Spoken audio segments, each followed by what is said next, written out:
Hi friends, என்ன பார்க்குறேன்னா 10th ஜாகிரஃபியோட book back question தான் பார்க்குறோம். சரியான விடையை தேர்வு செய்ய. Question number 1. இந்தியாவின் வடக்கு தெற்கு பரவல் வந்து 3214 கிலோமீட்டர். அதுதான் சரியான விடை.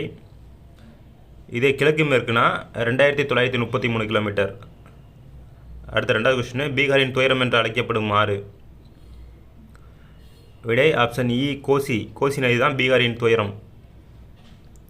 மூணாவது, 3 பக்கம் நீரால் சூழப்பட்ட பகுதிக்கு டேஷன் அழைக்கப்படுகிறது. என்னன்னு சொல்லுவோம்னா தீபகற்பம்னு சொல்லுவோம். இதே 4 பக்கம் சூழ்ந்திருந்தால் தீவுன்னு சொல்லுவோம். பாக் நீர்ச்சந்தி மற்றும் மன்னர் வளைகுடா டேஷை இந்தியாவிடமிருந்து பிரிக்கிறது. பாக் நீர்ச்சந்தி எங்கே இருக்குன்னா நம்ம இலங்கைக்கும் இந்தியாவுக்கு இடையில் இருக்கிறது தான் பாக் நீர்ச்சந்தி. இதுக்கு விடை வந்து இலங்கை. தென்னிந்தியாவின் மிக உயரமான சிகரம் வந்து ஆனைமுடி. அதே தமிழ்நாட்டின் உயரமான சிகரம் வந்து தொட்டபெட்டா.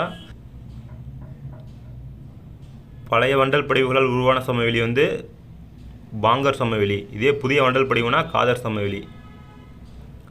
அடுத்து, பழவேற்காடு ஏரி டேஷ் மாநிலங்களுக்கு இடையே அமைந்துள்ளது. எந்தெந்த மாநிலங்களுக்கு இடையே அமைந்துள்ளதுன்னா தமிழ்நாட்டுக்கும் ஆந்திராவுக்கும் இடையே அமைந்துள்ளது.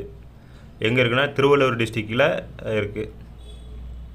அடுத்து பொறுத்துக்க பாருங்கள், சாங்போ வந்து பிரம்மபுத்திரா வந்து சீனாவில் உருவாகிற இடத்துக்கு பேர் தான் சாங்போன்னு சொல்லுவாங்க. சாங்போனா தூய்மை அப்படின்னு சொல்லுவாங்க. யமுனை வந்து கங்கை ஆற்றின் துணையாறு. புதிய வண்டல் படிவுகள்னா காதர் சமவெளி தான் புதிய வண்டல் படிவுகள்னு சொல்லுவோம். காட்வின் ஆஸ்டின் எங்கே இருக்குன்னு பாருங்கன்னா இந்தியாவின் உயர்ந்த சிகரம் வந்து காட்வின் ஆஸ்டின். அடுத்து, சோழமண்டல கடற்கரைனா தென்கிழக்கு கடற்கரை சமவெளி தான் சோழமண்டல கடற்கரைன்னு சொல்லுவோம்.